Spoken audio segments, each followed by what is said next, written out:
Working on a game that I want to release on Steam for about the past 2 years, off and on. And I've got some good feedback. And the game's kind of a combination of World of Tanks, Counter-Strike, and Hotline Miami. I'm at the point now, though, where I want to release and publish on Steam, but I need a bit of a community. Marketing is completely foreign to me, and marketing starts with the product, which I kind of completely skipped over. The whole idea of validating on like itch or playtest or something like that, I didn't do. So that's a bit of a flop from my side.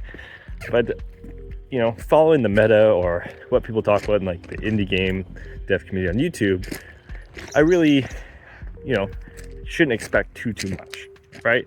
And that's not the point. I'm not expecting a lot. I'm just, how do I put something out there and get, let's say, 100 or 1,000, let's say, if I'm lucky, people to download and play my game and try it out, give me some feedback. And this is the part where I'm kind of struggling at. I want to have a store page up on Steam, and I'm going to launch a playtest for Tread, and this is something I don't have any experience with. So I'm just curious if anybody else has some suggestions or tips.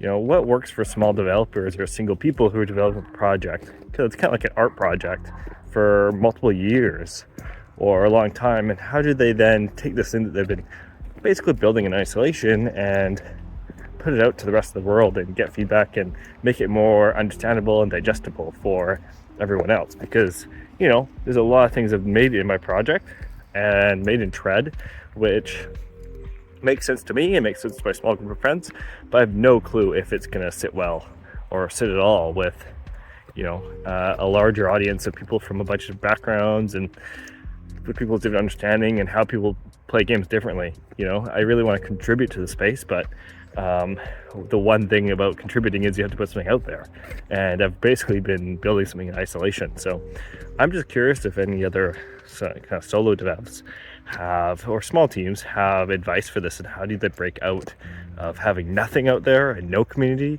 to having a small community and at least getting some feedback and having a sounding board that isn't just a few friends. So that's my thoughts and questions. I'm going to release a playtest on Steam for Tread, so that'll be dropping next couple weeks or so. So look up Tread and tell me what you think.